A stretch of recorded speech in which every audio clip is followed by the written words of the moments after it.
Baik adik-adik, kita kembali lagi melanjutkan sesi kita tentang organisasi bisnis. Kali ini kita bicara tentang bagaimana bentuk organisasi bisnis perusahaan multinasional. Ada strategi dasar dari multinasionalisasi, saya sebut aja sebagai single strategi. Ada yang pertama itu adalah home centralization. Jadi kalau kalian ingat, kenapa kita memilih untuk memproduksi secara domestik, itu karena bla bla bla bla sebagai berikut. Maka organisasinya yang dibagi adalah namanya home centralization. Artinya kita memproduksi secara terpusat barang kita di dalam negeri. Itu disebabkan karena rendahnya biaya ekspor ke luar negeri, pasar domestiknya jelas lebih besar dari pasar luar negeri, endowment faktornya ada di dalam negeri. Maka kita bisa membuat barang kita di dalam negeri, tapi kalau nanti ada permintaan ya kita ekspor ke luar negeri. Ini biasanya disebut dengan H-form. Lalu kemudian yang berikutnya adalah foreign centralization. Saat terutama endowment faktornya itu ada di luar negeri, faktor produksinya ada di luar negeri. Banyak perusahaan Indonesia memproduksi barang di Tiongkok maupun di Vietnam karena mereka melihat bahwa biaya produksinya lebih murah di luar negeri karena ketersediaan bahan baku. Nah, maka itu menyebabkan mereka melakukan foreign centralization. Selain itu, biaya impor dari luar negeri ke dalam negeri itu lebih murah. Lalu pasar domestiknya itu lebih kecil di Indonesia dibandingkan di luar negeri. Nah, maka dia bisa berpikir tentang, udahlah, saya bikin aja barang saya di luar negeri. Tetapi nanti kalau negara saya perlu, bangsa saya perlu, maka saya bisa impor ke dalam negeri. Nah, yang ketiga adalah replication.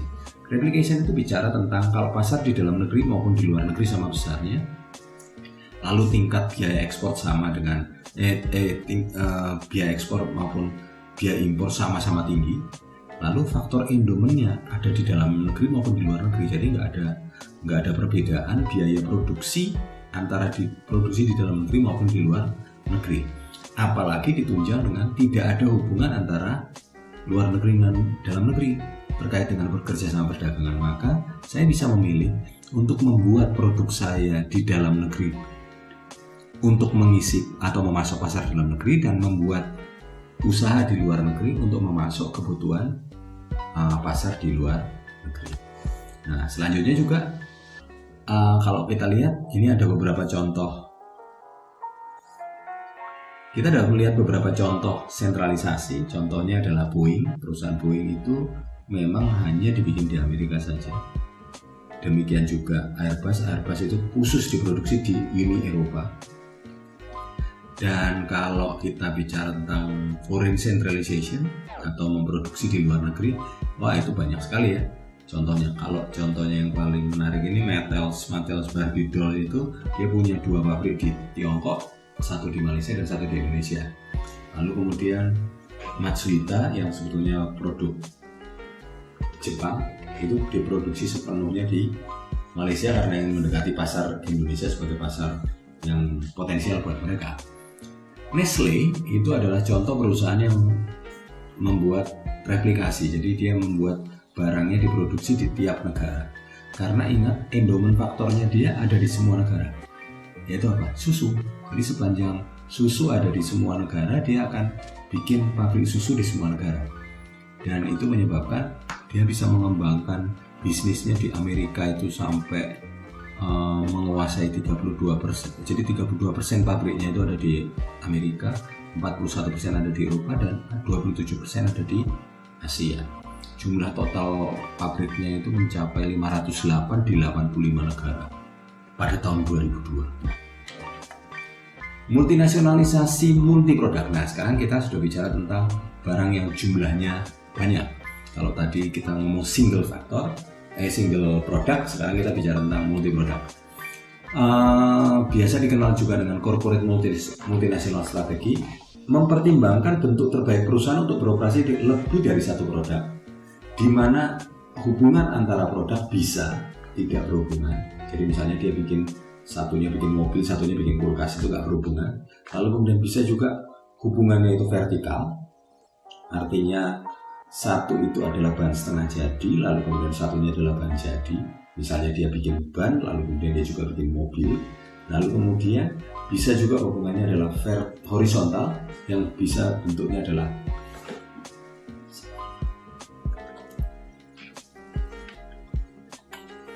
selanjutnya. Kalau tadi kita sudah membahas tentang multinasionalisasi pada produk tunggal, maka sekarang kita bisa mulai bicara tentang multinasionalisasi kalau produknya nggak tunggal, produknya lebih dari satu. Dia beroperasi untuk memproduksi lebih dari satu jenis barang.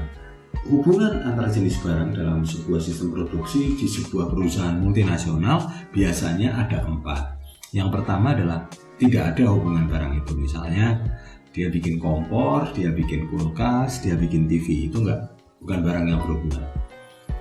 Kebanyakan perusahaan elektronik misalnya. Contoh lagi, hubungannya vertikal. Hubungan vertikal itu berarti barang setengah jadi menjadi barang jadi. Misalnya dia juga punya pabrik plat, dia juga punya pabrik mobil, maka platnya masuk ke industri mobil. Lalu barangnya bisa berupa barang yang hubungannya adalah horizontal, yaitu barang komplement dan barang substitusi. Misalnya saya bikin pabrik ban dan juga saya bikin pabrik mobil, dan itu saya lakukan secara multinasional, itu namanya saya bikin barang komplement. Lalu saya juga bisa bikin barang substitusi, artinya barang itu saling bersaing satu sama lain. Contohnya saya bikin mie instan, saya juga bikin roti misalnya. Itu barang yang bisa saling menggantikan sarapan ya. Lalu join product, atau produknya di-compile. Kalau di-compile jadi satu kayak komplement gitu, maka dia bisa jadi satu produk yang utuh. Nah, kalau yang join product ini contohnya, kalau adik-adik perhatikan Avanza sama Xenia, itu salah satu contoh bentuk join product ya, selain dia single platform product. Join product kenapa? Karena mesinnya dari Daihatsu, bodinya dari Toyota, lalu mereka join, mereka bikin di dua pabrik yang berbeda. Jadi Toyota juga bikin Avanza yang modelnya sama dengan Xenia, walaupun dibikin di pabrik yang berbeda, Daihatsu dan Toyota. Nah, bentuk multinasionalisasi yang hubungan produknya vertikal biasanya kita coding pakai, kita kenalin dengan coding upstream dengan huruf U itu untuk memproduksi inputnya, dan downstream D untuk memproduksi output yang menggunakan input U. Jadi U ke D dulu baru keluar outputnya. Nah, contohnya kalau saya ngajar, maka waktu saya bikin PPT PowerPoint itu adalah produksi U-nya. Lalu kalau PowerPoint-nya ini udah saya jadikan video, saya presentasikan buat kalian, itu saya udah dapat D-nya. Nah, itu contohnya. Lalu juga itu kalau bikin film, saya bikin narasinya, bikin skripnya, itu berarti saya bikin U, lalu kemudian jadi film, itu D-nya. Lalu kalau dibikin besi, waktu saya masih bikin besi, itu ya U-nya, tapi begitu besi itu udah digulung, udah dijadikan barang lanjutannya, maka itu namanya D-nya, demikian seterusnya. Nah, ambil contoh Exxon Mobil, kalau pernah dengar perusahaan minyak, dia melakukan integrasi pasar vertikal, yaitu dia bikin barang U-nya, yaitu mengeksplorasi di 37 negara nambang minyak. Lalu downstreamnya dia punya D-nya, itu saat dia punya penghilangan dan marketing dari produknya. Dia punya kilang di 25 negara dan punya SPBU di hampir 100 negara. Maka wajar kalau produknya dikenal hampir di 200 negara. Bayangin SPBU-nya aja 37.000 SPBU di seluruh dunia. Nah, itu contoh bagaimana dia melakukan organisasi pasar dengan integrasi vertikal. Nah, adik-adik, beberapa bentuk dari multinasionalisasi hubungan produk vertikal itu yang pertama adalah centralization. Ingat, kemarin centralization di sebelumnya, di slide-slide sebelumnya adalah sentralisasi itu ada dua, ada home sentralisasi, ada foreign sentralisasi. Nah, cuma kalau sekarang kita modifikasi dengan hubungan produk vertikal, maka jadinya begini. Di dalam negeri kita bikin U-nya, upstream-nya, bahan bakunya, lalu di dalam negeri juga kita punya pabrik pengolahan barang jadinya. Lalu itu kita ekspor ke luar negeri, kita sebut dengan home centralization. Kalau kita bikin foreign centralization, saya kira akan sama ya. Jadi dibikinnya di sini. Tapi nanti ada kombinasinya yang lain. Nah, berikutnya adalah replikasi. Replikasi berarti saya bikin desain sebuah industri atau bisnis di mana saya bikin upstreamnya, saya juga bikin downstreamnya. Contoh, saya bisa bikin pabrik susu skim. di dalam negeri. Kemudian bikin juga dari susu skim saya bikin jadi biskuit. Maka saya punya sebuah hubungan industri dengan hubungan vertikal yang berada di dalam negeri. Lalu saya lakukan hal yang sama di luar negeri. Toh endowment faktornya sama kok, susu. Setelah itu saya bikin pabrik juga jadi biskuit dengan pola yang sama. Maka kita dapat menyebutnya sebagai replication, hubungan produk vertikal. Nah sekarang kalau vertical specialization, maka bicaranya begini, berarti ada yang spesial ya, yang khusus. Contohnya misalnya, saya bikin produk upstreamnya itu di domestik, tapi kemudian produk domestik ini, produk U tadi yang setengah jadi ini saya kirim ke luar negeri untuk diproduksi jadi barang jadi. Nah nanti barang jadinya saya bisa taruh di pasar di luar negeri maupun saya kirim ke pasar saya di dalam negeri. Ini biasanya terjadi karena biaya ekspornya murah, jadi biaya ekspornya murah, tapi biaya impornya juga murah. Tetapi faktor endowmentnya sendiri-sendiri, artinya faktor endowmentnya U itu ada di dalam negeri, sedangkan faktor endowmentnya D itu ada di luar negeri. Misalnya tambangnya ada di dalam negeri, tetapi SDM-nya lebih murah di luar negeri. Maka saya akan lakukan strategi mengorganisasi seperti ini. Lalu berikutnya adalah model branching, juga sama untuk produk vertikal. Contohnya di sini nih, kalau model branching itu Coca-Cola. Dia bikin konsentrat di dalam negeri, lalu kemudian pengemasannya di luar negeri. Maka bentuknya usahanya seperti ini. Saya bikin U-nya di dalam negeri, saya juga bisa bikin downline-nya di dalam negeri, downstream-nya, tapi juga saya bisa bikin downstream di luar negeri. Biasanya muncul karena biaya perdagangan U-nya rendah. Jadi ngirim produk ke sini itu murah, maka saya bisa bikin produk jadinya. Dan biasanya karena produk jadinya kalau mau kita ekspor, pre-ekspor itu jadi mahal, maka mending ya kita bikin sendiri di luar negeri pabriknya. Dan ini biasanya juga karena faktor endowmentnya U hanya tersedia di home country, tidak di negara lain. Selanjutnya pola yang dikenal dengan namanya multi sourcing form atau resource beragam. Contohnya itu kalau kita bikin penghilangan minyak di salah satu negara, lalu kemudian ngambil produk atau menggali minyaknya di banyak negara. Contohnya seperti kilang minyak Singapura ya. Dia satu kilang minyak, tetapi minyak yang dikilang di sana itu berasal dari banyak negara di sekitar Asia. Nah, jadi contohnya saya nambang di dalam negeri, tapi juga nambang di luar negeri, tapi saya punya kilang minyak di luar negeri yang nanti bisa mengekspor minyak jadi yang saya butuhkan di dalam negeri, sekaligus juga bisa mengisi pasar saya dan kebutuhan pasar di luar negeri. Nah, itu juga dilakukan sama Nike juga ya, pabrik sepatu Nike. Keuntungannya dari sistem ini adalah kalau biaya perdagangannya U-nya rendah dan biaya perdagangan D-nya juga rendah, sama rendahnya. Dan biasanya keuntungannya adalah ada skala ekonomi. Kenapa? Kalau dia misalnya bikin penghilangan di sini, lalu di sini nggak kita kirim ke sini, lalu kita kirim hanya di negara kita, maka pabrik yang di sini itu berjalan atau beroperasi di luar kapasitasnya. Maka dengan cara kayak gini, kita akan bisa mengoptimalkan kapasitas pabrik kita di luar negeri, sehingga dia bekerja pada tingkat kapasitas yang optimal, dan kita akan memperoleh keuntungan ekonomi. Ini juga biasanya akan terjadi pada bisnis yang faktor endowmentnya untuk input itu unpredictable. Contohnya perkebunan. Kalau saya punya 1, 2, 3, 4, 5 kebun di banyak negara, lalu kemudian saya punya refinery atau penggilingan sawit di satu negara aja, itu tujuannya adalah jangan-jangan misalnya produksi sawit saya di home hancur, maka saya masih bisa berharap ada kebun lain yang menyuplai pabrik saya, sehingga pabrik saya tetap bisa jalan. Itu adalah alasan kenapa kita melakukan multi sourcing form dalam bentuk organisasi untuk produk vertikal. Selanjutnya pertanyaannya adalah ini kan tadi dua jenis produk, yaitu satunya produk upstream, satunya produk downstream.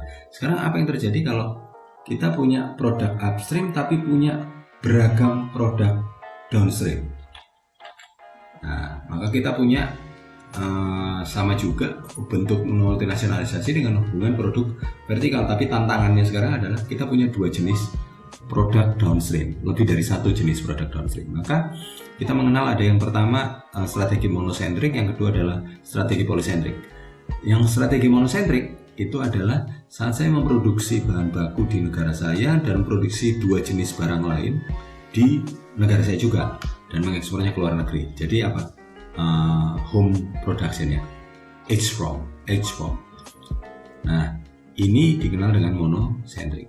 Sedangkan saat saya punya endomanufaktur di luar negeri, di luar negeri untuk memproduksi bahan baku D2 dan memproduksi bahan baku D1 di dalam negeri, lalu menjual barang saya, kedua barang saya baik di dalam negeri maupun di luar negeri, ini saya seperti spesialisasi, ya toh? Tapi saya mempertukarkan, artinya ini perdagangan outputnya lebih murah, sehingga saya bisa tukar barang D1 dengan D2 sehingga setiap pasar punya dua jenis barang.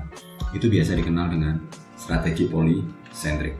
Lalu selain itu ada juga kalau saya memproduksi bahan bakunya di dalam negeri tapi memproduksi bahan jadinya di luar negeri dan saya mengisi semua pasar saya dengan barang jadi saya. Jadi setiap pasar akan dapat dua jenis barang, maka saya menyebutnya sebagai vertical specialization. Jadi spesialisasi vertikal artinya satu negara saya spesialis untuk bikin bahan baku, sedangkan produk saya di luar negeri, sistem produksi saya di luar negeri adalah spesialisasinya untuk memproduksi barang jadi. Yang bentuk model berikutnya adalah polymorphic. Polymorphic itu ini spesialisasinya bukan vertikal tapi spesialisasinya pada horizontal, di mana di barang jadinya. Jadi masing-masing industri punya bahan baku sendiri untuk dipasarkan secara spesifik di masing-masing negara. Jadi untuk di negara sendiri di domestik begini, di luar negeri seperti ini. Itu kira-kira bentuk penghasilan. Oh, ada satu lagi. Selanjutnya adalah life cycle specialization. Kalau ini bicaranya bahwa tiap barang itu diproduksi di tempat yang berbeda. Jadi bahan bakunya sama, tapi untuk di dalam negeri saya punya pabrik D1, di luar negeri saya punya pabrik D2, lalu kemudian saya tetap memasarkan kedua barang di kedua negara. Dan saya berharap bahwa saya akan memanfaatkan aspek life cycle. Apa itu? Andaikan terjadi perubahan pasar D1 di dalam negeri, misalnya barangnya D1 jangan lama-lama nggak laku, maka saya tetap masih bisa dapat barang D2 dari luar negeri.